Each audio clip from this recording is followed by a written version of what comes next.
This is an experiment. What do billionaires, cultural icons, and world-class athletes have in common? I'm about to find out. I'm John Aguilar, serial entrepreneur, former decathlete, and creator and host of the CNN Philippines business reality show, The Final Pitch. Each week, I try to unlock the secrets of Asia's world-class performers to come up with hacks that I can apply in my own life. My goal is to have you apply them in yours. This is the podcast designed to change your life. This is Methods to Greatness. Our guest for today is a well-known advocate of wellness culture and active living in the Philippines. She is the managing director of Esports International, which provides world-class equipment and facilities and delivers the world's best sports architecture and wellness solutions to help empower athletes. Esports International also provided the cutting-edge track in new Clark City Sports Complex, used in the staging of the 30th Southeast Asian Games. She is also the exclusive distributor and woman behind the wellness company Technogym in the Philippines, which helps people's wellness experience by providing the best gym equipment and technology. Ladies and gentlemen, please enjoy my interview with Audris Romualdez. Hello, Audris. Welcome to the show. Hi, thank you. Thank you, John, for inviting me. Glad to be here. Wow, we are right now in your Technogym showroom here in Makati City, and I must say, the minute I walked in, I felt like I was in a high-tech gym where You're transported to Italy. Exactly. Yeah. This is amazing, Audris. I think Technogym as a brand, whenever I would work out, let's say in some hotels or other gyms, this is the high-end equipment that I would find. It's very high-end and it's also very effective. Technogym, I've handled a lot of equipment before. Technogym, I should say, is the best, not only because I'm the distributor of Technogym, but because my team and I don't sell anything we don't believe in. And you'll find out later why we love Technogym. Yeah, I mean, initial first impressions, anyone who looks at the equipment, I mean, I'm blown away with the aesthetics, but I'm sure there's a lot more in terms of what really makes it top of the line. But Audris, before I get to that, for those who don't know you, right, I know a little bit about your history, but maybe you can share with our listeners exactly how you started and really how fitness started for you way back when. I started as a brand assistant and a brand manager. Ever since I was in high school, I already knew what I wanted for my career. Okay. But it took a turn sometime during my early 30s. I was a brand manager for a chocolate factory. So, like most parents, they would give pasalubongs to their kids, like chocolate bars. But I would give my kid a chocolate block. One whole block. One whole block of chocolate.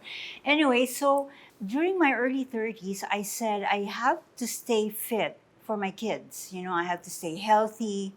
I don't want to spend uselessly, if I get sick, I don't want to spend uselessly and make the hospital and all the doctors rich. I might as well do preventive medicine, which I did. So, I started working out, and it's really hard to start because it requires discipline. And I wasn't working out because I wanted to be, sexy and, cut. No, it wasn't that. I just needed to be able to work well. Okay. I just needed to be strong. I don't want to be sickly. I want to be well. It's the wellness kind of lifestyle. So I stopped eating fatty foods. And before, there was no keto diet or whatever diet. I just ate wisely. And from there on, up to now, I've been working out. It's regular. I haven't stopped. Well, I stopped for a couple of years, but when I started the business, but I keep on doing it. I mean, once you start working out, it's very addictive. And then your body just conforms to your lifestyle. You don't get the unwanted tires around your waist. Tires is a good way of putting belly fat. Yes. So there. I mean, that's how I started. it was more of a motivation to be healthy for my family. And I kind of did it up to now. And then I heard someone say that if you start working out at a certain age, let's say 25, and you're regularly doing that at the age of about 64, 65, you'll still be doing the same things you're doing when you were 25. I find that to be true. Not that I'm dating myself and I'm 64, no, but yeah, it's true. I really believe in that because right now I'm in my mid 40s. I was also very, very active ever since childhood. Yeah. But when I started doing really serious sports and conditioning, I think you're right. Really gets addictive if you fall into that sense of if you don't work out today, it's like you're missing something, right? Correct. So I really understand where you're coming from, wherein when you start taking care of your body, it's really hard to let that go because you recognize the benefits and you see it. I mean, you see it not just physically, but you can feel it as well. So for you, I'd like to kind of get a sense of how you started the company, knowing that fitness was a big part of your life. So how exactly did Esports International come about? I landed a job with a fitness company. First, I was a salesperson. I landed a job there because I was always in the gym. And then this guy said, why don't you just sell for me? You're always in the gym. Anyway, the equipment, you can sell it, I'm sure. And I said, no, I'm not really a salesperson. Besides, I'm not I didn't grow up in a well-to-do family, so I really don't know the Ayalas or, Okay. those people. He said, but, if you work out here, then your membership is free. I said, okay, I'm in. There you go. Free membership. Free membership. So that was a hook for you. Yeah, that was it for me because I couldn't afford actually to pay for the gym. Right. So I started working out with, working for this guy, and I hardly knew anybody in the fitness business. He would bring me abroad, go to conventions, no machines, and I just got hooked to it. I understand biomechanics, I understood movement, I understood anatomy and all of that. And I said, hey, and I reached a point where I can make my own programs already. Wow. Okay. And You this know, is without formal training? You didn't? Without formal, Okay. John, one thing about me, I'm just an undergrad. I mean, I finished college, but I never pursued higher education. Okay. Not because I didn't want to, but because for me, I needed to work at Right. once. Okay. Anyway, so when he started showing me how big the fitness industry was, he would bring me to URSA, he would bring me to all of these conventions. I just got hooked to it. That when I'm on the plane and, instead of reading magazines, I would look at brochures of equipment and in my mind, I would try to see how this machine would work and what's the movement and what muscle it hits. I mean, I went that far, and I would really work out to a point where I became so strong. Okay. How strong is strong for you? I mean, When I you would do say- a V squat. I would do a V squat, but it's not a free squat. Okay, Okay. that's really dangerous. It's like 450 pounds. Sorry. Did you say 450 Yeah, pounds? 450 pounds. And my bench press would be 110 pounds. I'm small. Wow. I'm really small. And you're petite, I'm very petite. right? And your height is you're 5'4". 5'4". Yeah. But you would bench press 110 pounds, squat Yeah. 450 pounds. Yeah, but now I don't do that anymore. Okay. But I still have the strength. Because you never lose that, right? You know, well, Especially if you can still lose it. But with your active lifestyle, I would think. I mean, if you I mean, try, you would try it. If I go, because I would do field work, if I'm out there in the field, I would be in my best condition. I mean, I wouldn't faint or I wouldn't huff and puff. I'm still okay, Right. So he said, why don't you sell for me? So I started selling, and then I got very competitive. From a very insecure person, I started to say, hey, I love the taste of blood. I'm gonna win all the deals, which I did at one point. Okay. And then somehow the company closed, and luckily we got Technogym. It's a long story. Okay. So my team and I used to work for this most of us did, but the beauty of the esports team now is that they're very passionate about wellness, fitness, sports. We have one who's even a football player. Okay. I mean, or So ex-athletes. this is your sales team we're talking about here, Yes. right? Even those in the administration would know sports. I mean, they were triathletes at one point. So everybody's into sports or active lifestyle. When we started the company, when we got Technogym, our team, we don't believe in selling equipment, but there are only certain machines that certain brands that we can sell. Right. Okay. And they are the top brands. For some reason, I will not sell you something I don't use Right. or I don't believe in. So when we got Technogym, it was like we worked it to a point where now you can see Technogym in a lot of establishments. Right. And that's all your hard work, you and your team. Yes. And we even were able to install Technogym in the New Clark City. Because Technogym is the Olympic supplier, equipment supplier for the past 7 Olympic Games. Okay. Okay. And for us to be able to supply it for the New Clark City Stadium, for all athletes to use, I mean, the athletes were so happy. They said, "Oh my God, we have this." I think they're used to working out with equipment that's, like the bakal equipment. Like. Right. Right. Am I supposed to say that here? No, it's okay. Yeah. Yeah, but no, they're really impressed. Yeah. Audris, I want to backtrack a bit to what you said earlier about you tasting blood. What would it take to, for example, sell, like, let's say, ₱1,000,000 piece of gym equipment? You have to think beyond yourself. When I started, I would say, how can I sell a $500,000 equipment? I don't even know anyone. My previous employer just exposed me to so many people that I said, hey, I can be that. And first, you have to believe that you can do it. Number two, when I started selling, I had a vision. I mean, for me, you really have to see something. You can't go to work every day and just say, I hope I sell this, I hope I meet my quota. I mean, that's so deplorable. I mean, you can be that, but you'll never get anywhere, for me. If you want to do great things, you gotta think big.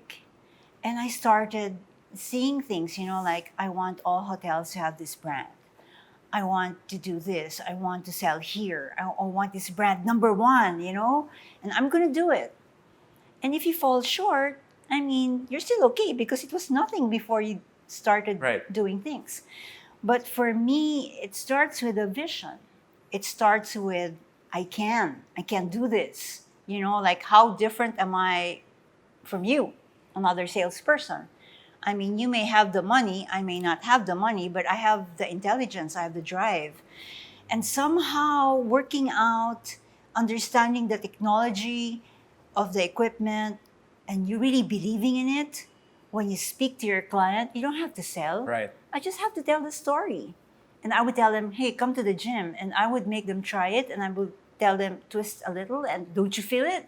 I think your passion just catches on to them.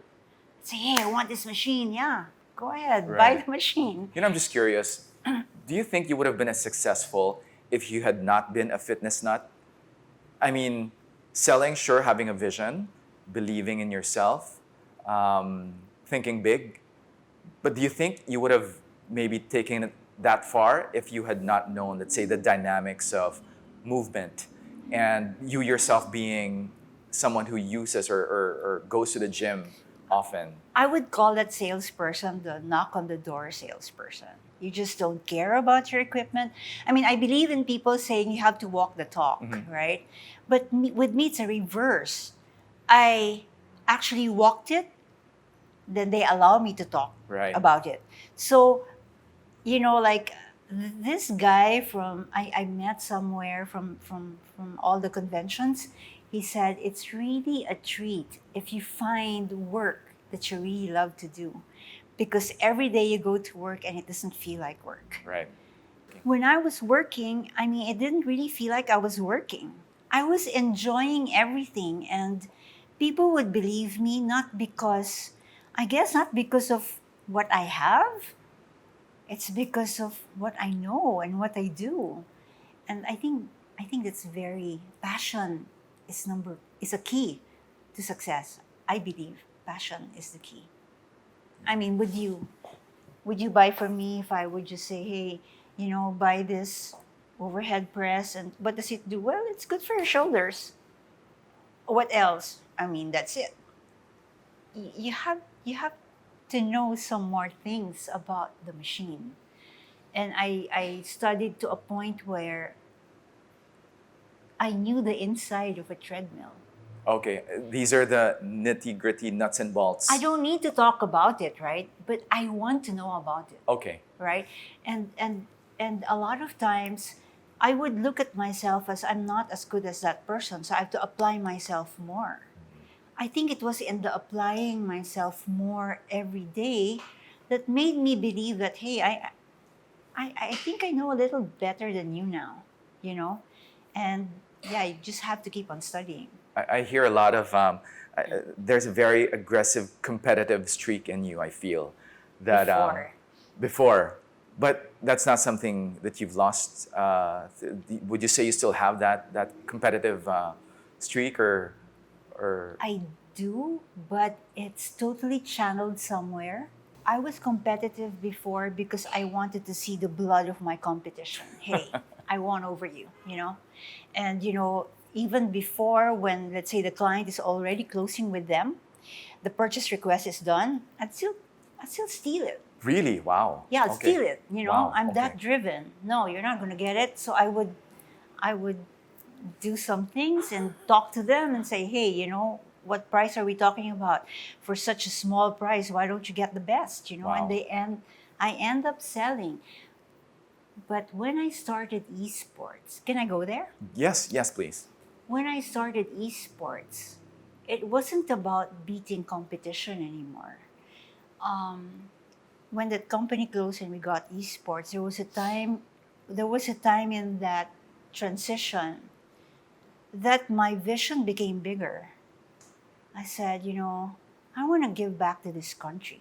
I know it sounds patriotic and whatever. Business is business. You still want to get money, right? You're still there to make money. But what I'm saying is that I'm not competing with the rest anymore because I feel that there is a higher kind of calling. And I said, I wanted to give back to this country. I mean, we can't have mediocre facilities and mediocre gyms, and it's not about money. It is money, but it's not just about money. And I said, I want to give back. If we do facilities, it has to be international standard from now on. I mean, I cannot compromise on quality, even if I would lose some profit. I have to protect that name and that integrity that we're building. And that's why we have lost a lot of deals because of price. But then again, I'm not competing with. I would actually, to some clients, I'd say, can I just back out? I'm gonna back off because I can't do that. I mean, I can go and give you that price, but I'm gonna cheat you. I'm gonna give you less inferior quality products that will last for 2 years. And it's because of that passion and the drive to accomplish that vision. I don't look at competition the same way. I compete with myself now because I have to deliver the vision that I see. So I guess that's the turn. Yeah. Audris, hearing how much of a concern, let's say, for example, track and field ovals, right? I'm a former decathlete, so I have competed around the country pretty much ever since I was in high school. I would compete in different stadiums. during the nationals, what we call the Palarong Pambansa, which is like the high school and collegiate nationals for student athletes.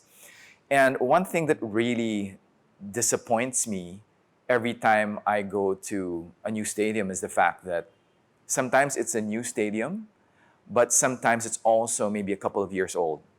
And you can really see the sorry, sad state of the track and field ovals in the country. I mean, bordering on really dangerous.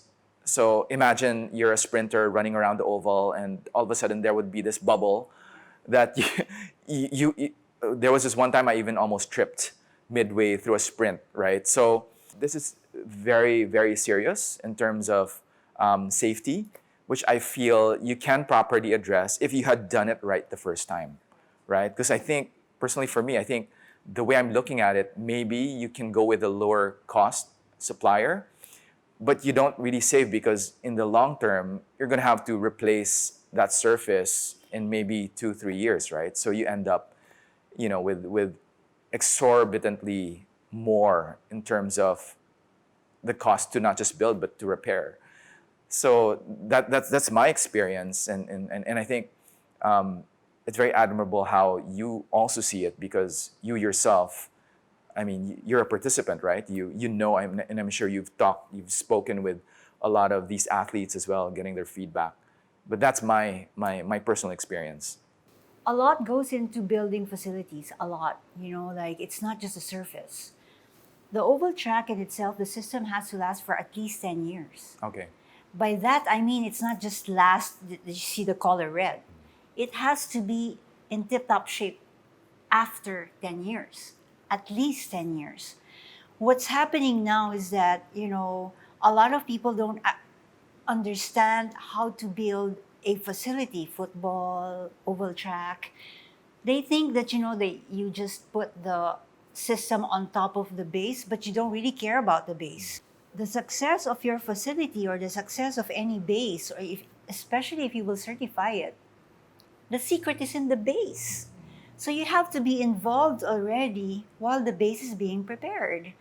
And with New Clark City, we were under MTD, so we were just a subcontractor. It was the project of MTD. But we were working closely with them, and it has to be, you have to be involved while they're laying everything, the asphalt, the drain, the slope.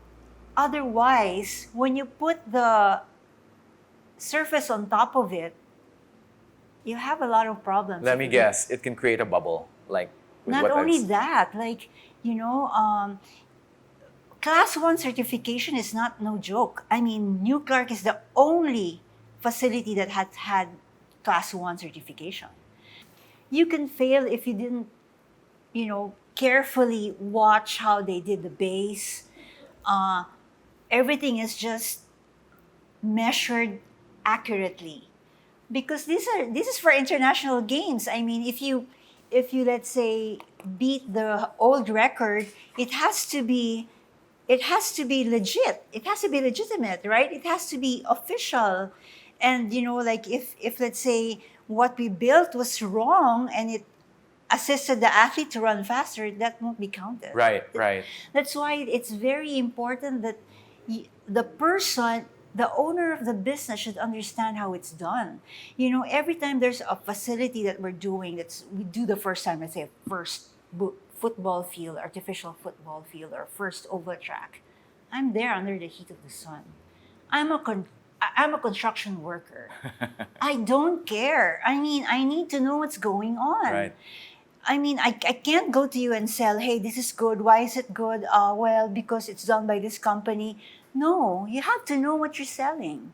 Even if it's Technogym. If you don't know Technogym, you're just blabbing. You can't be a salesperson. You gotta be a solutions consultant.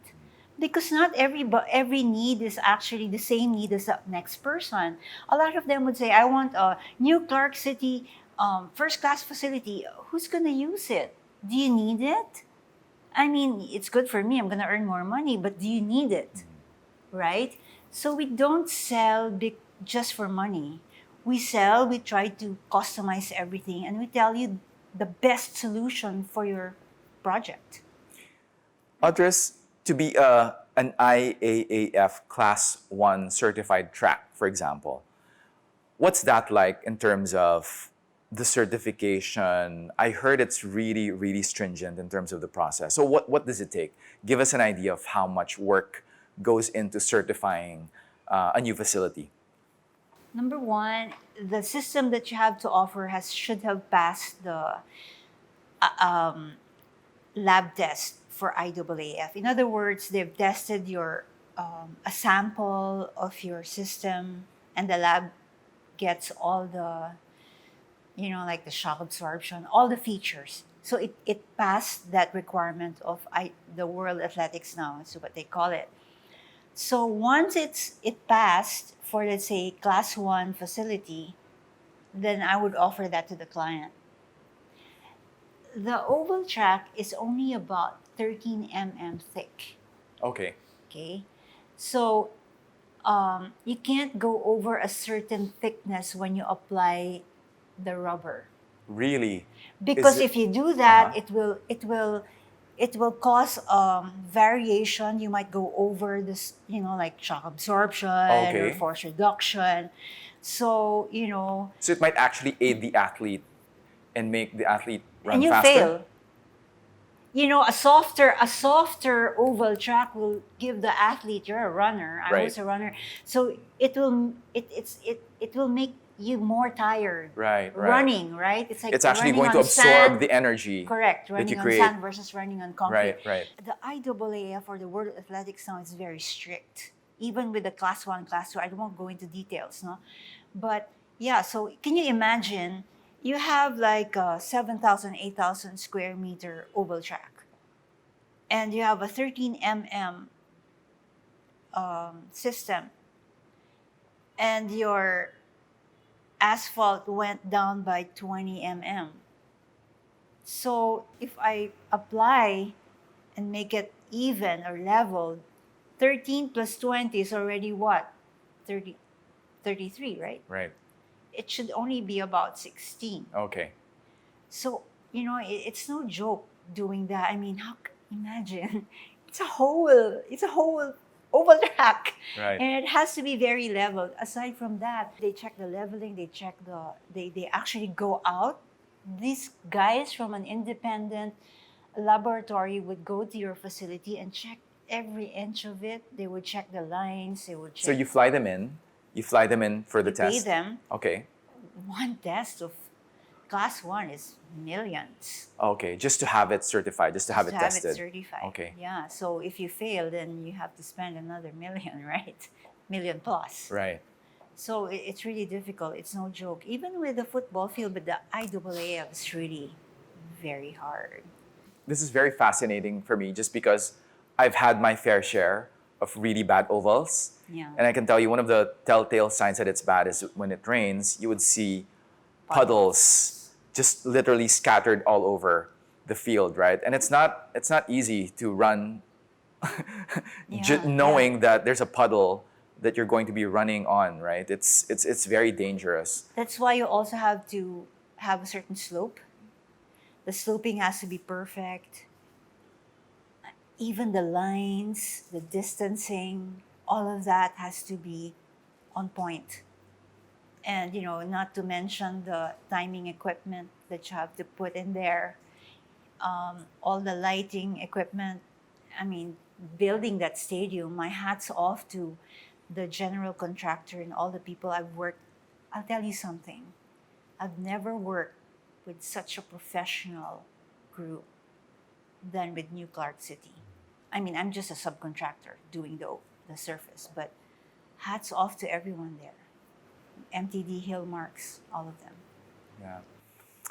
I did read an article before. This was right around the time of the Southeast Asian Games about some of the athletes really heaping praises on the new facility to the point where some of them were even considering possibly training there in preparation for the upcoming Olympics, which is not going to happen now. But they were very seriously considering having their training base as Clark.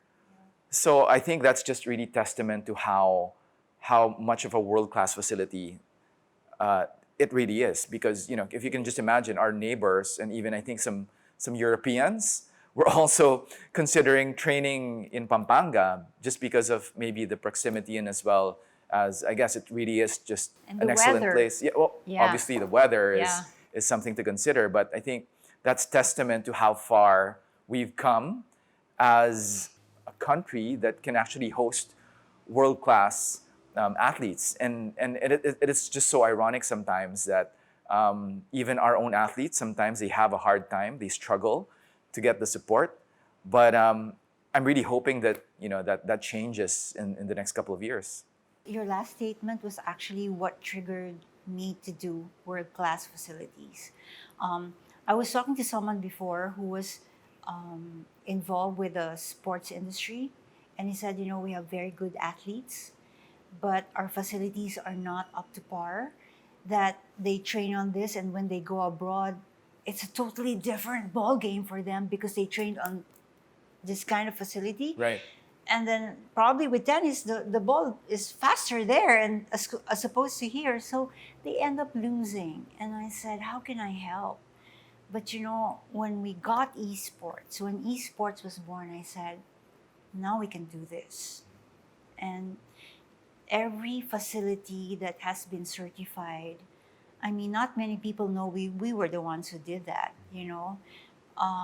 But for me, even if you know it or not, it's a trophy for us. It's our trophy. We take pride, whether you know it or not, but with ourselves.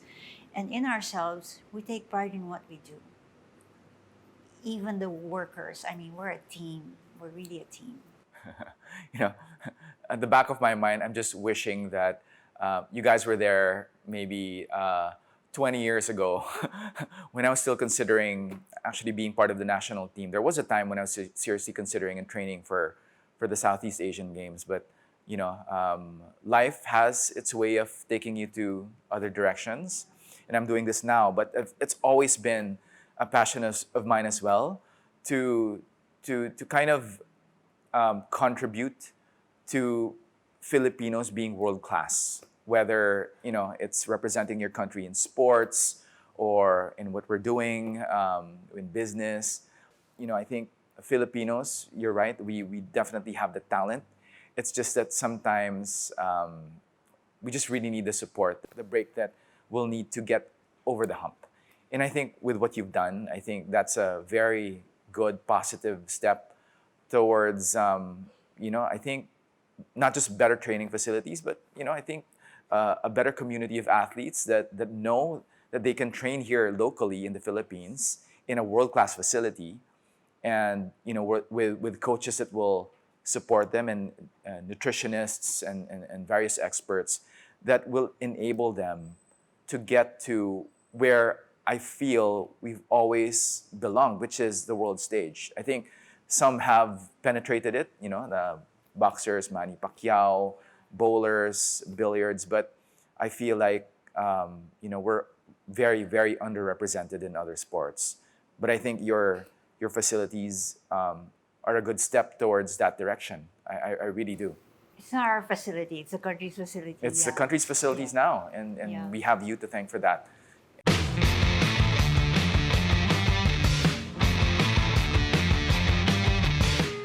One of the biggest trends in fitness right now is the proliferation of home gyms. And we've partnered with Italian wellness solutions provider Technogym to give you your weekly dose of high-tech fitness equipment and exercises that you can consider for your home. Joining me is Technogym Philippines Sales Director Marvin Navarro. This is the recently released Technogym bike. So what this does is to provide an engaging indoor cycling experience, and that's done through the Technogym Live platform. What we're able to do is drive content straight into your homes. So that is live classes and on-demand classes. It's really, really very fun. Nice. Okay, I'll give it a try. Sure. As you can see, we have the live classes up here. So if you want to participate in a live class with other Technogym bike users all around the world, you just pick a time and then the app will remind you that you have a class, you picked a class. We have down here the on-demand classes. You can also pick the class by the trainers or even the music. So of course that helps in the engagement in doing the exercise. So let's try a class. Okay, sure. Okay. Okay, so here we're starting the class. Okay. You can see here the other Technogym bike users that have already completed the class. So even though it's not live, you can still compete with Right. with what they've recorded. And something that you will notice is the production value of the classes with the lights and different camera angles. The production values is really world class. So the Technogym bike is definitely nowhere close to any other exercise bike I've ever tried. It is smart, it is sleek, it is no joke, hands down the best exercise bike I've ever ridden. The interface is very suitable for how we now live our lives. It's really a lot of what we do is from home. I think those bikers who are used to going out, who are now stuck at home, should definitely give this a try. You feel like you're part of the class. It's not just the camera looking at the instructor, you get a whole slew of different angles, which I personally, as a TV producer, really appreciate. The production value of what you see is just off the charts. And I think this just might be one of my favorite exercise machines ever. So this is fantastic. Perhaps we can get now to talking about, I guess, Technogym, right? So this is a baby of yours, which you've grown since you got, I guess, the exclusive distributorship here in the Philippines. I'm obviously impressed. I look at the machines, they look good. I know they're technically superior as well. So maybe we can talk about the equipment and exactly why you chose it to bring the line here to the Philippine market. I mean, they are a notch higher than the rest for me. Our vision, for it to become real, we have to partner with the best, right? Technogym is the Olympic supplier, official Olympic supplier since 2000, year 2000. So Audris, what does that mean? If I go to, say, the Olympic Village, I would find Technogym equipment there. Because 2000, during the Sydney Olympics, I was able to go, not as an athlete, unfortunately, but as a spectator. And I was able to go inside the athletes' village. So you're saying that if I were to go to their gym within the athletes' village, this is what you would find? Champions train with Technogym. Okay. Since 2000, the Australian, it was in Australia, Yes. right? 2000. Sydney Olympics. Yeah, so there is a reason why Technogym is the official supplier for the Olympic champions. I mean, that's why we brought it to New Clark City.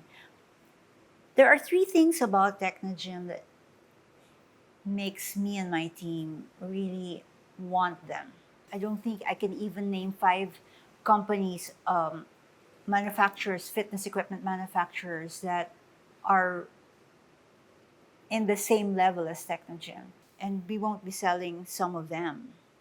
But Technogym, yes, definitely. Because of 3 things.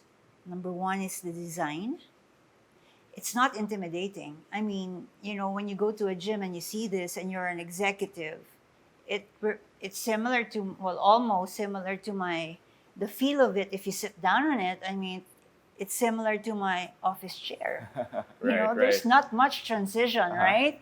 They partnered with Antonio Citerio to build even the Technogym village. There is a village in Italy that's all about wellness.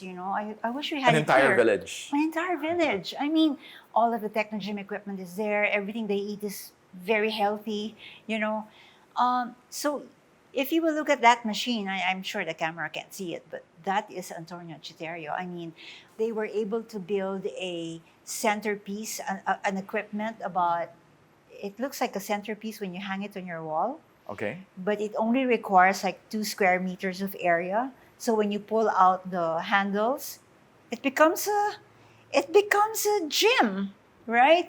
And then if you're done, Oh, this is the one that has a the glass panel. kinesis, The yeah, kinesis, right, right. I've seen that. kinesis, I've seen yeah. that, right. I mean, the design itself, every little thing. I mean, you know how the Italians are, they're very meticulous and Right. they're into details. That is quite impressive for me. You know, I Also, saw I saw Audris pictures of the kinesis, and just one look at it, I immediately thought, wow. I mean, this is one piece of. I don't even consider it as an exercise machine. It looks like a piece of art, right? yeah, it's like the centerpiece, Exactly. the center wall of your home. Yeah. Exactly. So I mean, what kind of mind operates that way, right? And then aside from looking good, the innovation of Technogym. Do you know that when I was still selling the other brand, I saw Technogym and they came up with they're the first to come up with a touch screen. You can see, you can watch your TV while you're working out. And I said, oh my God, how am I going to beat this machine? So they would, I think, like I would always tell this to people, Technogym is technology and gym equipment. Although Technogym tells me that's not true, Uh-huh. but that's the way I coined it because they are very advanced with technology. Right now, with the epidemic, they have this digital revolution where you can actually work out with the world Okay. on live, Right, right. real time. Technogym has done this prior to COVID. So can you imagine how they think? Everything now is they're using the cloud. I mean, if let's say I'm your instructor and you're working out from your home, I can give you a workout program and we can still work out together. Or let's say you go to the gym and the instructor isn't there. I mean, I can still train you. Right. So right now, Zwift is very big worldwide, and you have others who have done their own similar, I guess, technologies. You have Peloton.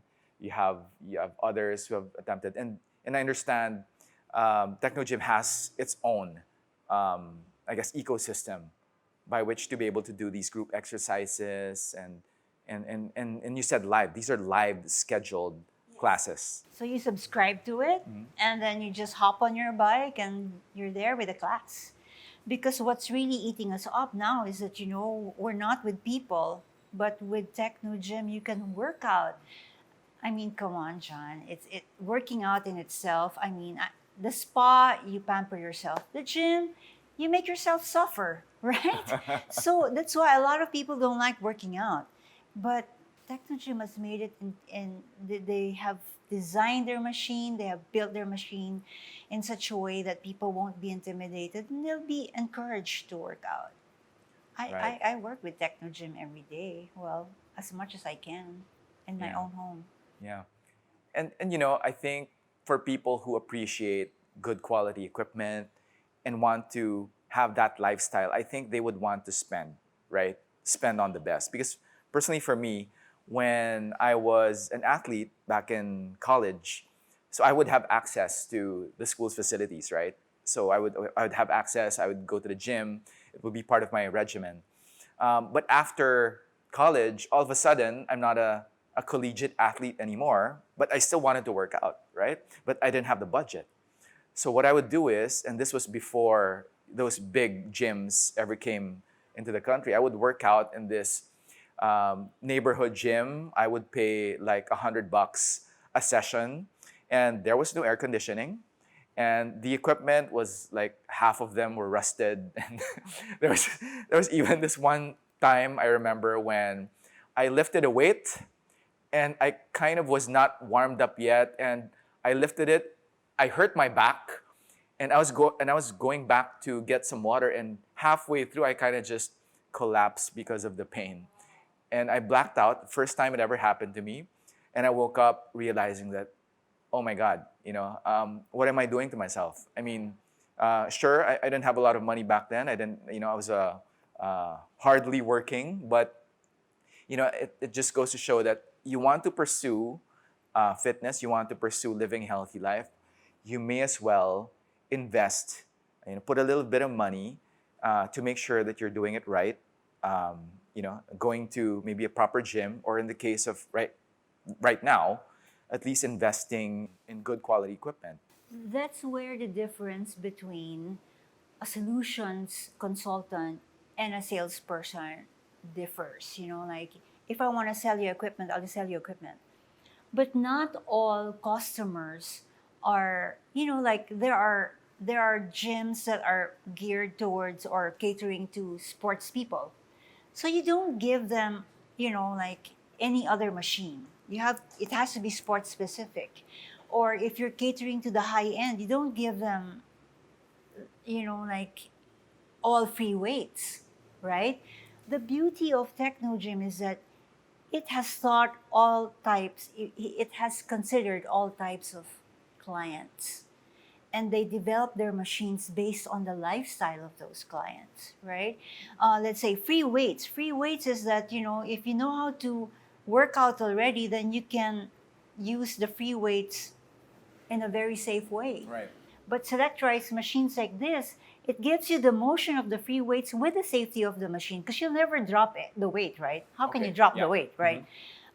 But others that say sports specific, what's very important about sports specific is that you're developing the muscles that you will be using for your sport. And there are certain machines that will aid you to do that. And Technogym has thought about all of that already.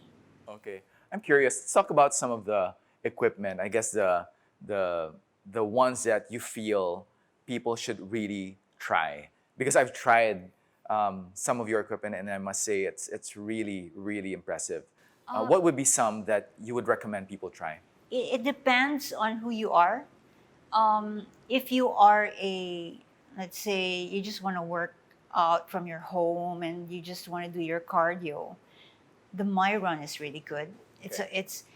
I mean, when we deliver it to you in a box because of the pandemic, and in 5 minutes you You're can good to go. run and Okay. you can put your, I mean, that's a very simple machine. But personally, I mean, it really depends on who you are, right? But I love the skill line. But Sorry, this is the skill line. skill line. Yeah, the skill line is actually geared towards athletes. Okay, I mean, if you're more of an active person or a sports enthusiast, or you really want to train, the skill line is what we installed in the new Clark City. The beauty of that line is that Technogym worked with, of course, a lot of engineers and designers, but they also worked with the Olympic champions of of a certain field, and they helped them understand how to do the machine, what they need, Okay. so that when an athlete hops on the machine, let's say a rowing machine, you would actually feel like it really simulates the actual rowing. So the skill line is a line of different sports-specific Yes. equipment. So you have, for rowers, you have the The skill row. skill row. You have the skill run. Okay. The skill run is like a treadmill, but it was raining right before the SEA Games, and people can't run outside. Right. But the skill run has accessories that will make you train as if you're outside.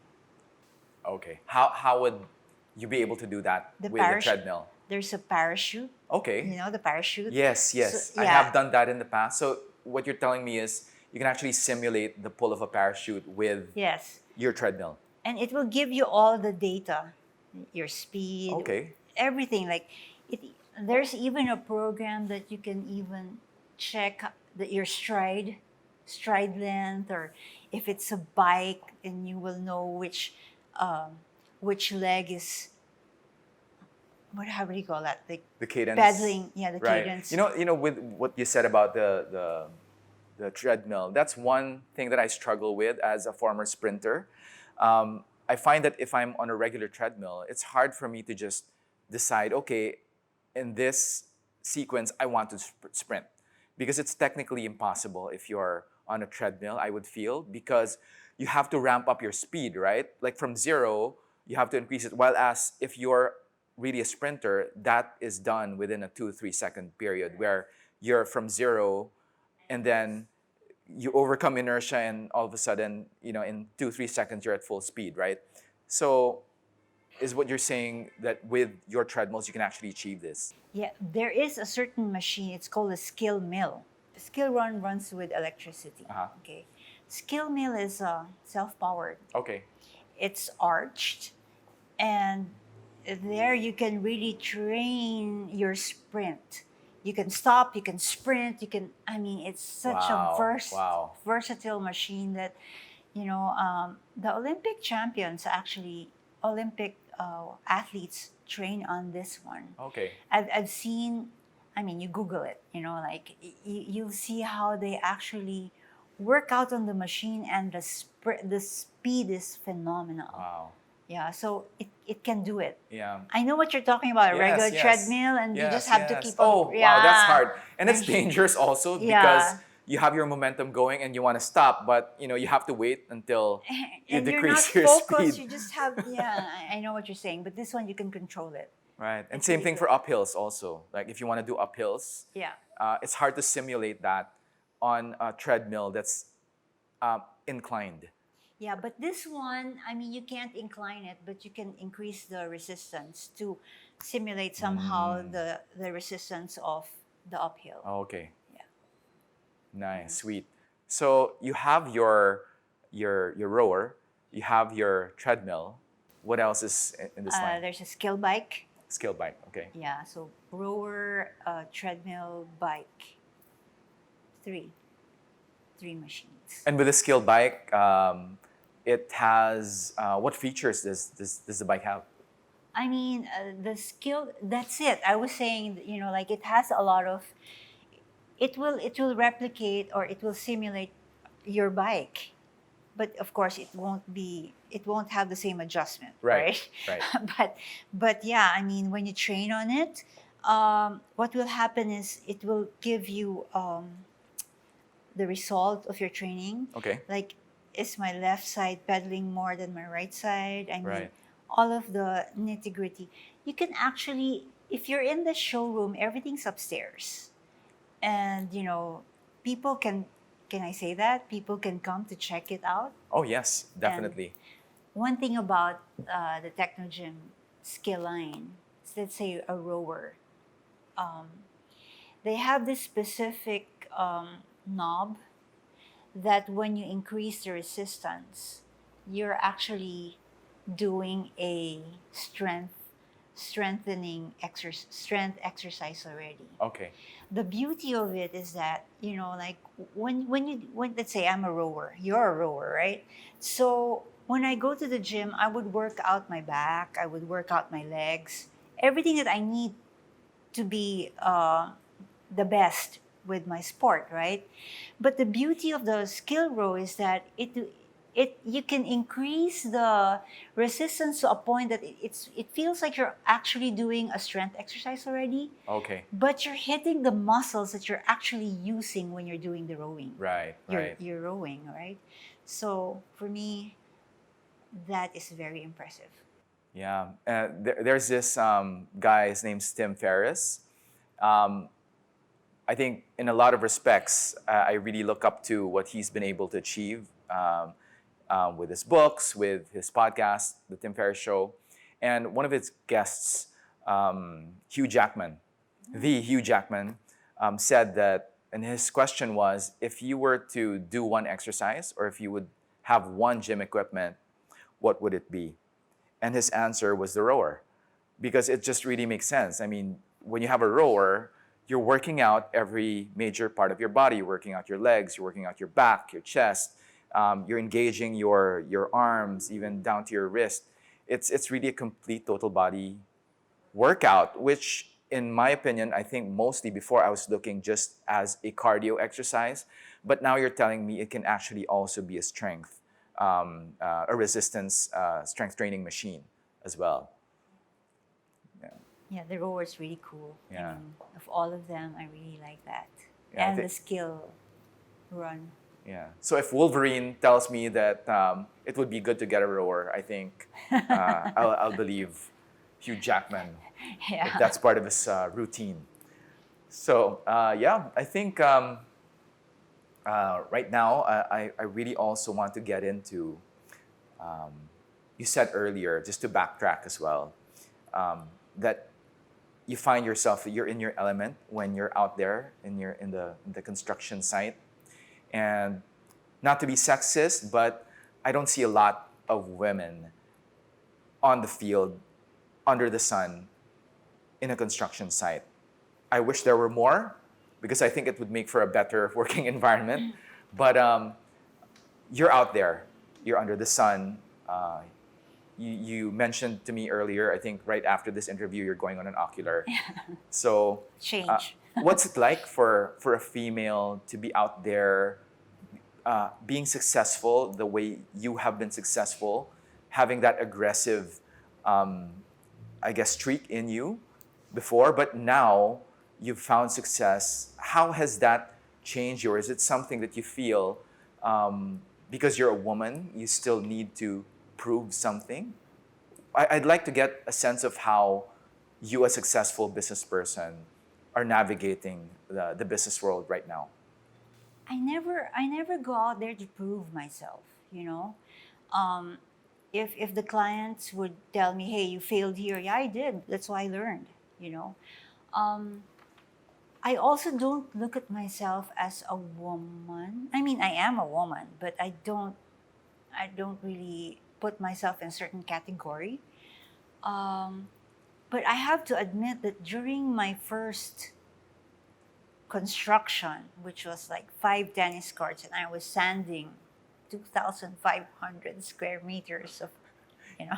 You were personally sanding Yes, the field. that's the way I am. I have to know how it's done, right?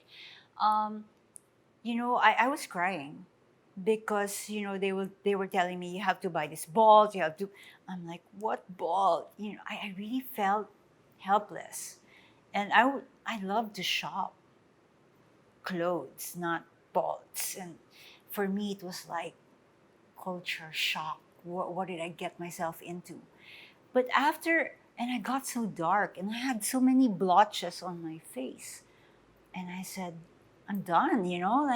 But after seeing the result, I had to stay in front of the 5 tennis courts, and I was just there being proud of myself. And that tennis court is still, it's still functional up to now. So, and then we started doing a football field.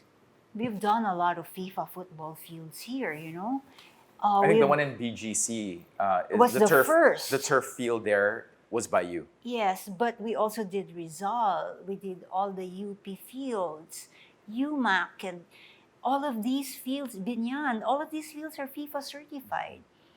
And I don't think I would be confident to build pitches like that if I wasn't there in the first field, which was Turf BGC. And um, woman, man, it doesn't really matter. If you love what you do, I mean, I'm doing all of these things because, let's say, I didn't go to the field and it failed. I wouldn't know what to do, right? But now because we had a lot of problems with the first, and we had to correct a lot of things, and we spent so much correcting it. Now I know. I mean, That's a now very expensive mistake, I must imagine. expensive, but it was worth it. It was my tuition fee. I would always call it as tuition fee. Now, what happened was before when I was starting, people would say, "Why would I listen to you? You're not even an engineer." And more than that, you're wearing makeup. I mean, I didn't fit the part, right? I didn't wear a hard hat. It would ruin the hair, right? There.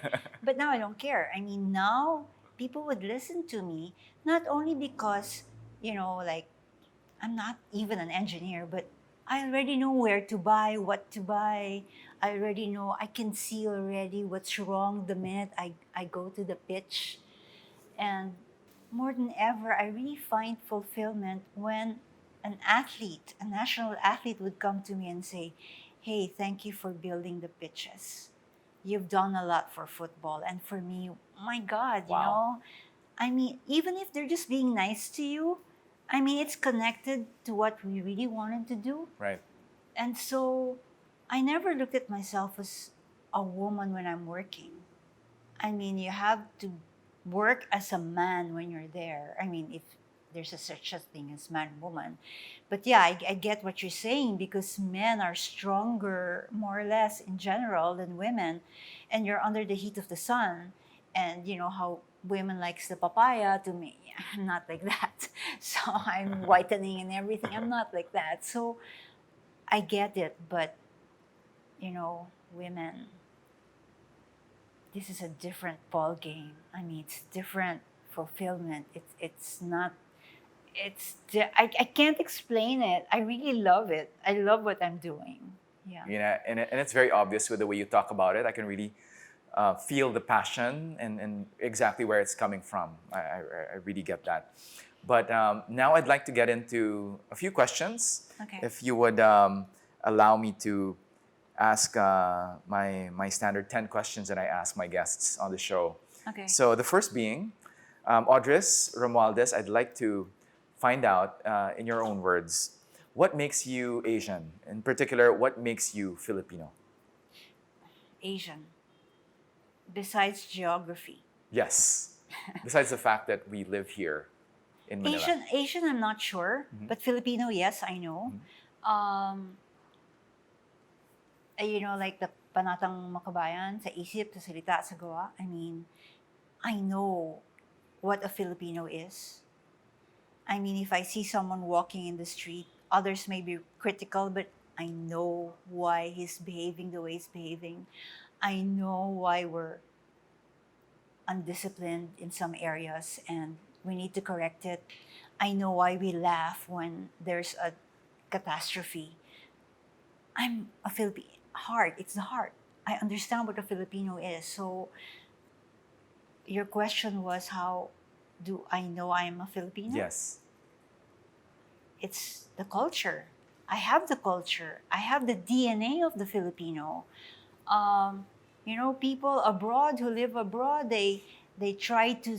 I mean, I would see the difference in their mindset and the way they act. But hey, you're still Pinoy. I mean, I can still see it. I'm sure you know what I'm talking about, Yes. you know.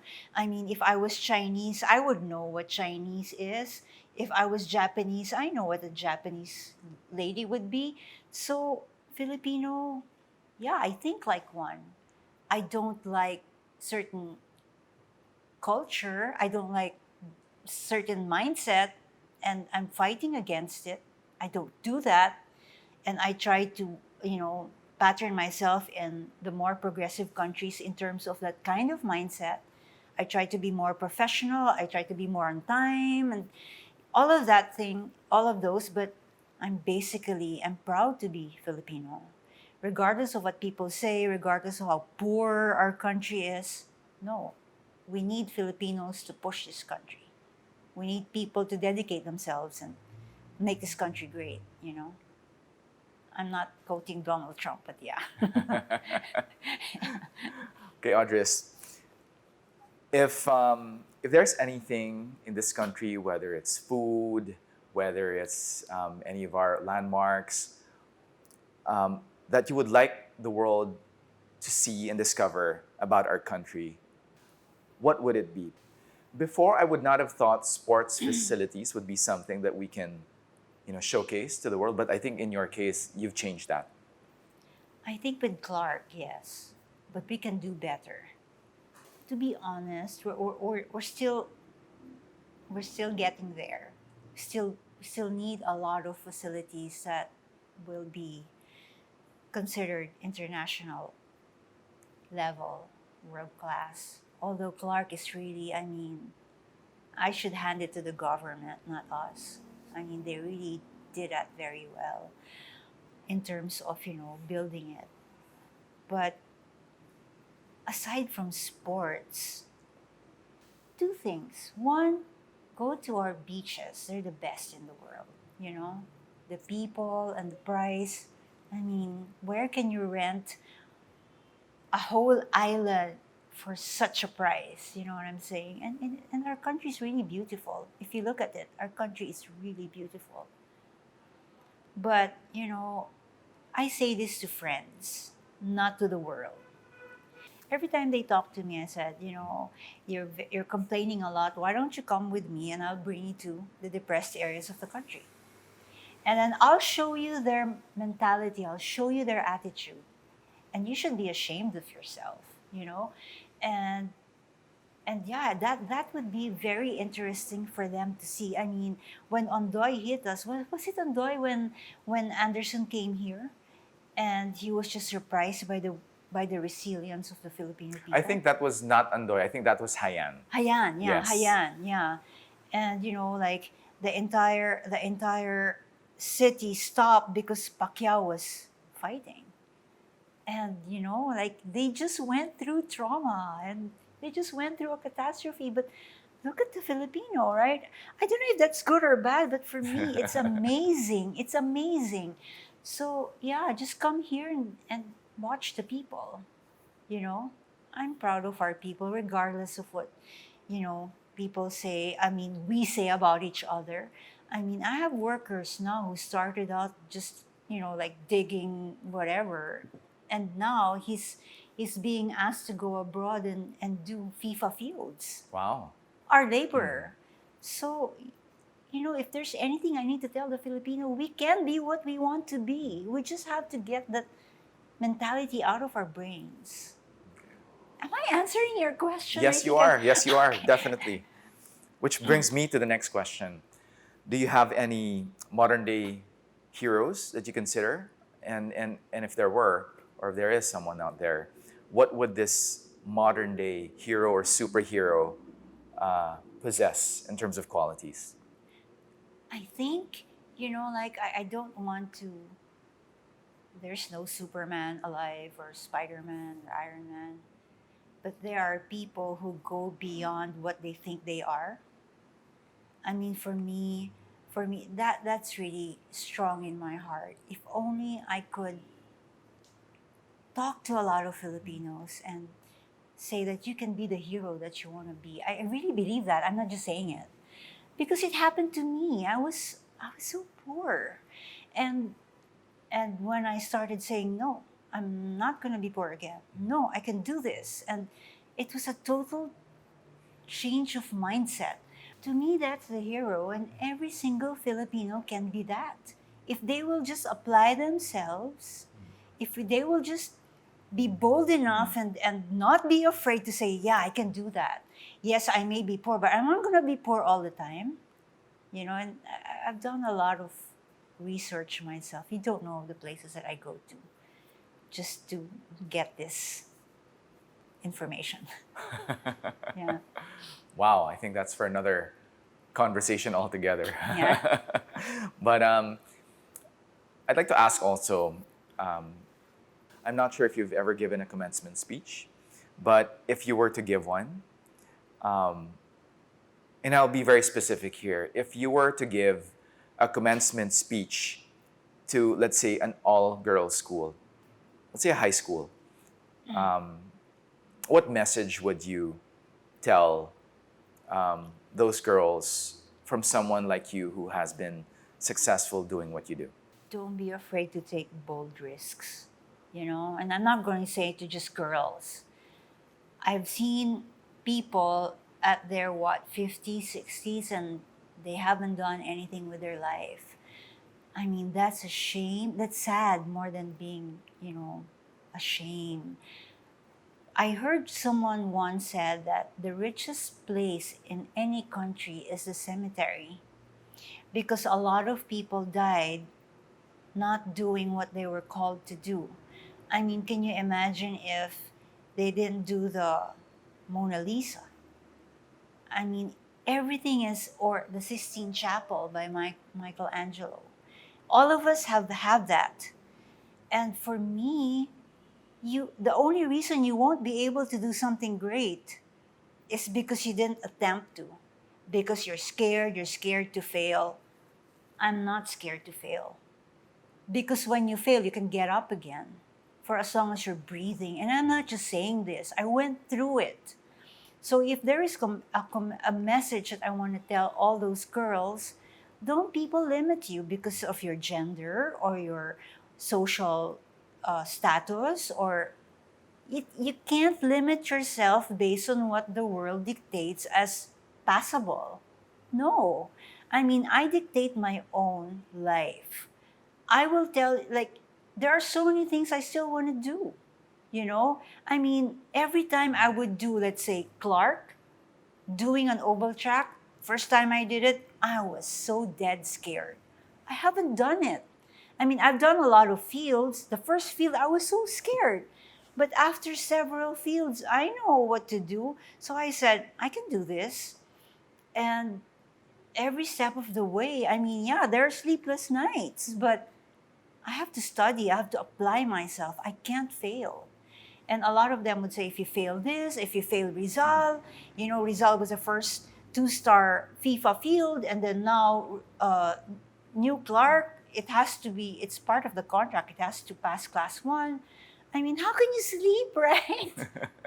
But you gotta take the risk. You have to do it, and your passion and your vision has to always be there before you. Otherwise, you'll give up. And a lot of people, I feel, I would tell these graduates that you gotta have a vision, or you're gonna go this way and you're gonna go that way and never accomplish anything. But you gotta have a dream, and the dream has to be bigger than you. Otherwise, what for? I mean, I can do a dream. I can achieve a dream in just what, 2 months. That's not a dream. It's just it's a task. So yeah, take bold risks. Don't be afraid to fail, and dream big. Yeah. I was going to ask you, as the next question, what keeps you up at night and what gets you up in the morning? You pretty much answered it right there. I think big plans, big dreams, that's what excites you. And sometimes, like personally for me, sometimes when I have these big goals that I'm thinking of, I have a hard time sleeping, right? That's my problem sometimes. That's why I'm trying to do something about it.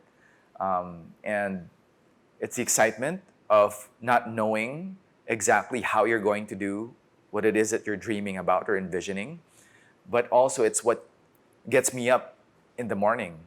I want to be able to do it, and I'm not exactly sure how, but just trying to find out Right. how I will be able to get there. But for you, I'd like to find out how you prepare for the things that you do as a business person, maybe how you start your day, to basically win your day. I mean, any special routines that you'd care to share with us? You have to have a routine, Okay. and you have to have a discipline, right? You can't just, it can't be like, bahala na tomorrow, or whatever comes tomorrow. So I plan my day the night before, the day before. So I do what I do today. I have my list. But prior to that, I would have especially now, a lot of people work from home. I do work from home, but I don't work from home like I'm at home. Right. I would dress up. There's a big difference. Yeah. There's a big difference. I mean, I will not, my bed, I mean, come on. Like, you create a certain workspace, right? And sometimes some people, their workspace is inside their bedroom. And it's so easy, several steps, and you're there, lying down and you're watching TV. No, you can't do that.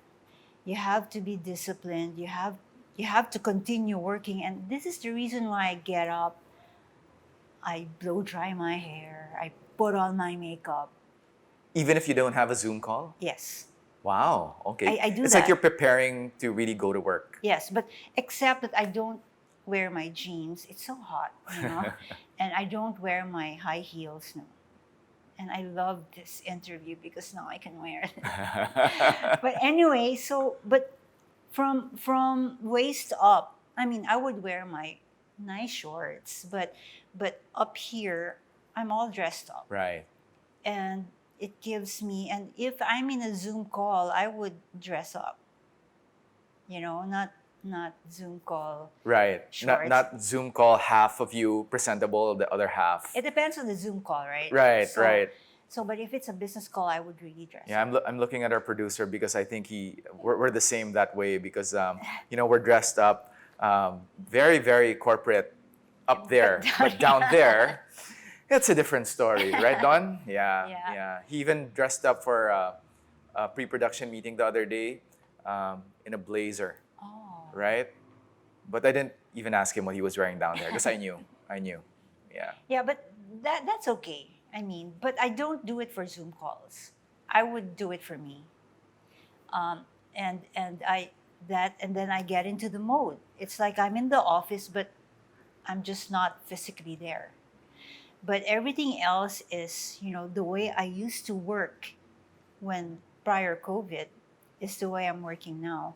Um, so I would plan my day. I would try to see what should be accomplished, that because you can put 100 things that you're supposed to do. I don't do that. What is the most vital thing that I can do first? And when I accomplish that, I'm good, you know. But I do spend some time during lunchtime. I mean, I don't take long lunches. I would read up on what's going on. I would try to see, like, yeah, I ask you, how is the next year gonna be? There's so many opinions.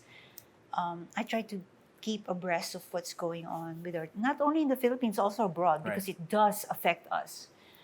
And at night, people say they watch Netflix. I do too, but I really don't Mhm.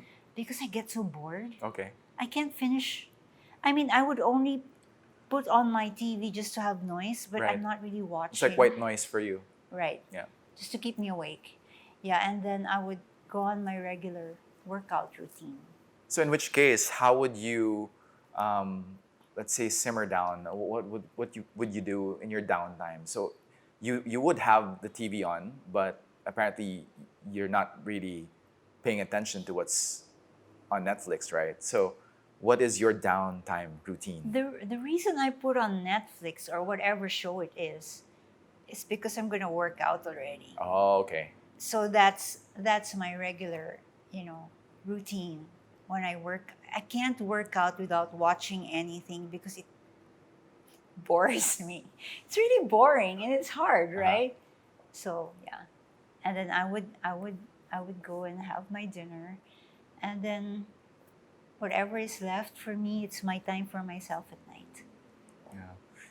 Audris, what is the one thing you wish you could have known sooner? Whether it's in your personal life or your business affairs. Is there anything that you feel maybe would have helped you had you known or discovered that sooner in life rather than later? Yeah, I mean, if I knew I was gonna build this, I love to build, then I should have taken engineering when I was in college. No, really, Okay. I was thinking if only I am an engineer. Is it too late, Audris? Is it too late to be an engineer? For me, with the kind of schedule that I have, and I would talk to engineers and I learn from them. If there is a problem when it comes to the building, and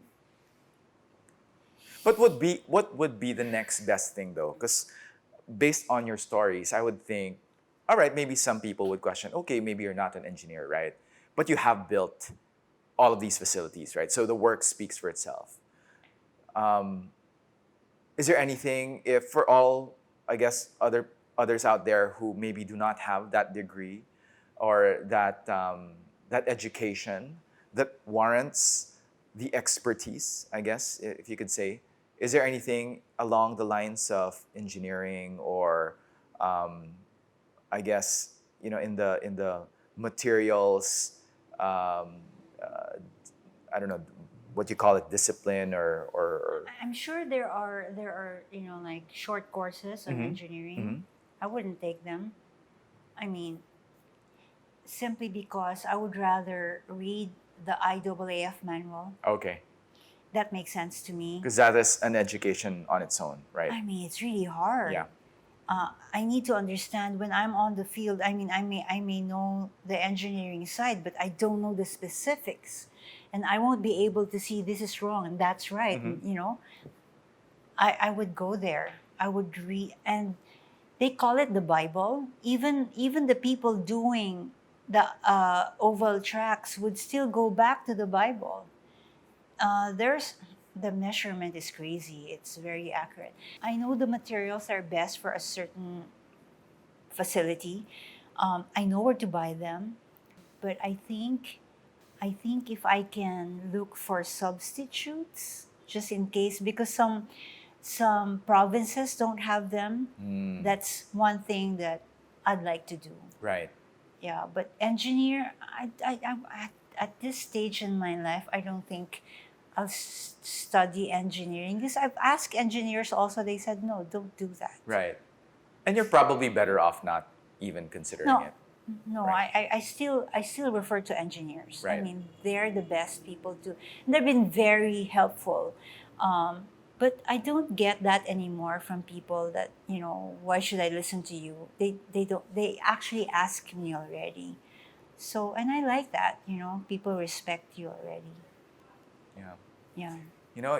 You've had a very colorful, storied history, career.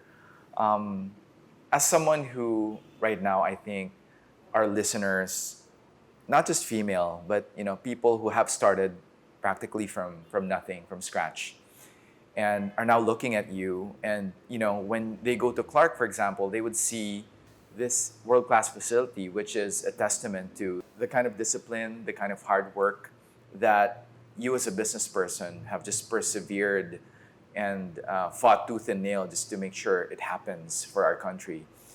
At the end of the day, after all this, and we all die, we're all gonna die, what would your epitaph say? I guess the epitaph would say how people saw me, right? I wouldn't be writing my own. But I don't concentrate on epitaphs. I mean, I just want to be burned and thrown, Burned and thrown. Okay. scattered wherever. But for me, my epitaph should be the facilities we've built. Like, let's say I could imagine a kid say, "Mom, who built this?" We don't know, but I heard it was, a certain team, a small team, and they don't even have to know it's me. But as I've said, these things are my trophy. Right. I will bring it with me when I die. And that for me is the valuable one. I mean, my kids, I'm sure, would be proud to say that, "Hey, Mom," and I'm sure they will be the ones to write my epitaph. But knowing my kids, I've heard them say, like, if I grow up, I want to be like you. Life dealt you with such bad cards, but you're able to turn it around. So, and I say that to all the Filipinos. Actually, we've been given bad cards. Come on, I mean, we're not first world. Who cares? We can be who we want to be. And, if I were to write something there, I guess I'll just say the lady who tried, did her best. I don't know. I haven't really thought about my death and my epitaph. But I love how these stadiums are your epitaph. I mean, they are your, I guess, you've left a mark. I think regardless what happens today in the future, you have physical manifestations of exactly what you were in this world. You basically capacitated all of these athletes, and Well, 40 years from now, those things won't be there anymore. But if I were to leave something, it's don't compromise on quality. Be excellent, And if I can pass it on to the next one. And we never compromise quality when we build things. We don't. we tell the client exactly, you're going to spend more, or if you want us to spend less, I'm going to cheat you already. At least they know what's going on. Right. But that level of excellence, you don't compromise your quality at all. I mean, you want to build international, you want to be international level, that's what you do. And I tell you, John, it's so hard because it's hard to fight for what you believe in when, you know, bottom line is it's about the numbers. And it's painful when you lose a deal. It's very painful because you could have done something more. And then the clients learn that, oh, I'm spending the same way because of all the repairs that are going on. So I guess that's my answer to your Yeah. epitaph question. Okay. Very, very, very good answer. Okay, Audris, I ask all my guests on the show, is there anything that you feel you would like to recommend to me and maybe even to our listeners out there? Anything that you do that you feel, it's good to give this a shot? Do something you haven't done before that you're scared to do. Every year is very hard, it's very stressful. So at the end of the year, I would plan a trip for myself. And I would travel on my own, and I would go to a place where I haven't been. Okay. I'm not talking about Paris, okay, or This is not a pray, eat, love kind of thing, or maybe something along those lines. probably, but no, that's too spiritual for me. But it's more of a. There was a time I said, I want to see the Northern Lights, so I'm gonna go there on my own. And I found myself on a plane in the middle of a snowstorm, looking out the window. It's about to land, and everything's white. And I booked myself in a place that's really far from the airport, in nowhere land, and it's the sense of adventure. Like I'm gonna meet people of a different nationality, and I don't know their culture. I would see things that I haven't seen before. I have no agenda. So you have no plans. You go to this No, I place basically know what I want to see. Mm-hmm. If it's the Northern Lights, and I know that I have to be out there because if you have a certain number of days, then you just have to go for it, Right. right? But yeah, you have to be ready.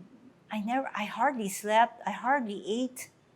I mean, it was an adventure, and I would travel with my camera. It's my travel buddy, and I would capture things that I haven't seen. And I'm not talking about Paris or Vienna it's a wild kind of adventure. off the beaten path. Yes. Where Yes. where would these places be? Well, I've been to Iceland on my own, but it's not like the tourist kind of Iceland that you know. Right. No, I did it on my own. I there's one more place that I really want to go to before I die. It's in my bucket list. I want to see the Antarctic. Oh wow. I really want to see that. That's a bucket list destination right there. Yeah, if COVID didn't happen, I was actually planning to do it next year. Wow. But I do want to travel alone. The reason I'm traveling alone because of my schedule. I'm not gonna sleep. I don't know if you can keep up with my schedule. So I mean, I go with the flow. If they say, "Hey, there's suddenly an opening for this," I'm there. Right. So yeah, it keeps me alive. What is it about Audris being in a strange place with no one with you? Because I would think there's obviously a lot of value in having someone, a companion with you, regardless whether it's a family member, a friend, a lover, or what have you, because you're sharing the experience with someone. Because I've never ever traveled alone, just without an agenda, meaning it's either I travel alone, maybe for business, or I have to visit someone, but it's never been about just me on my own going somewhere. Usually I would maybe meet relatives there, right? what does traveling alone to a strange location, what does it do for you and to you? I learn myself. You know, there are times that are really kind of dangerous, and I don't know it. I just love adventure, and when I find myself in tight situations, I would I would realize that hey, I'm capable of taking care of myself, and this is the every all throughout the year you're always with clients, you're having meetings, and this is the time that I can really focus on me and think things through, and am I doing what I want to do in life? It's a time of reflecting, but I also don't want to do it in a religious setting where I will just sleep probably. When you say So religious setting, what does that mean? retreat or in a prayer Right. mountain. Okay. Nothing wrong with that. It's Uh-huh. really beautiful. I've tried that. But Okay. but if I really want to learn about myself and the things that I want to do and evaluate myself, I mean, I would go to exciting places. Okay. And how many days would this be, this trip? 4 or 5 days only. I can't afford more in terms of pocket and time. You have to get back to work. Right. But and meeting other people. I mean, seeing their struggles, and they end up being my friends. Oh, so you keep in touch with these people that you meet, these Even now. strangers that you meet without Even- any plans, and No, you keep in touch. you just find out. You sit down with them on the bus, and you start talking, and you get to know their life, and you're both into photography, and you just connect. I've had a lot of friends from the trips, and we still get in touch up to now. Wow. I mean, it's really beautiful knowing that people are alike and yet so different. And every year, as much as we can, our company I would bring our team, all of them, even the driver, all of them. There is no hierarchy. We would go out, and if we can travel abroad, we would. Wow. And the reason for that is this: I don't want you thinking that your life is limited to what you have. There is a world outside.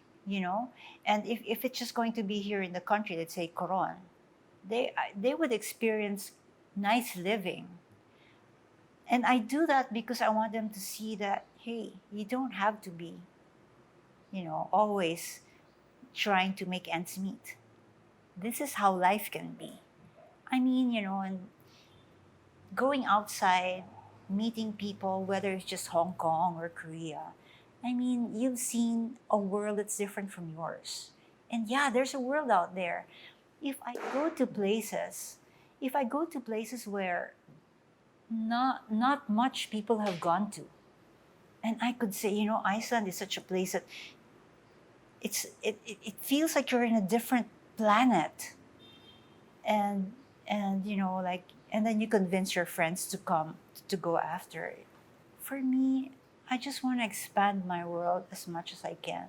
If I can ride a space shuttle, why not, right? But And I have no doubt, if given the chance, you would do that. I would do that. Yeah. Yeah, I would do that. Well, Audris, it's been an absolute pleasure having you on the show. I must admit, I did not know much about your history before, but now having heard your story and your plans and how you've basically taken your company from being absolutely nothing to now, I think, being at the forefront of the future, I guess, in terms of sports facilities, and I don't know, maybe in the future, maybe even beyond that. And I have no doubt that with your attitude, your mentality, I think that's not far from ever happening. Thank you. And thank you for inviting me. This was such a pleasure. Yeah. So Audris, for anyone who would like to follow you or get in touch with you, regardless whether it's for Technogym or for esports, where can they reach you?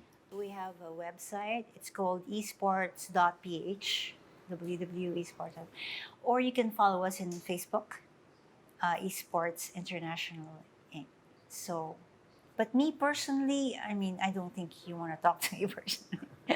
Yeah, just if it's about, facilities, or if you have questions about equipment, the best would actually be our website or esports. Somebody will come back to you. Right, and those people who would come back to you, these are former athletes. These are, I mean, they know what they're talking about. Like Or if you're or if they don't, they would refer them back to us. right, Whoever the right person would be to answer the question. Yeah. I mean, they will answer you within 24 hours. okay, Yeah. all right. So Audris, Romualdez, thank you very much for Thank gracing you, the show. John. And I really wish that in the future I would be able to run in one of your international standard track ovals. I miss sprinting so much. So I hope one of these days I get to sprint in one of your world-class facilities. John, in New Clark, last, the warm-up track has a smart track. A smart track. Yeah. It will, when you run, it will record everything about your movement. They You're have kidding that. me. Okay. They have that technology in there. We put it in. There are 99. They have 99 magnets built in the warm-up track. Uh-huh. Coaches can use it, and if you have an app, you just run and it will record just your speed. But if you have the sensor, it will record everything: your stride, your speed, your number of steps. Where Everything. was this technology 20 years ago? I don't know. But that's beside the point. Thank you very much Yeah. for guesting on the podcast, Audris Romualdez. Thank you, John. It was a pleasure. This episode is brought to you by Technogym. We've partnered with Technogym for equipment recommendations for your home gym. So if you're looking for gear that will help you elevate your home gym experience to the next level, just go to technogym.com and type the Methods to Greatness promo code MTG. That's MTG, and we'll hook you up with the best premium home gym equipment in the market today. If you would like me to interview anyone on the face of the earth and want them on the podcast, or if you want to collaborate with us for future content or sponsorship opportunities, or if you just have any recommendations on how we can get better, just send us an email at hello@methodstogreatness.com. That's hello@methodstogreatness.com. Until then, we'll see you next time.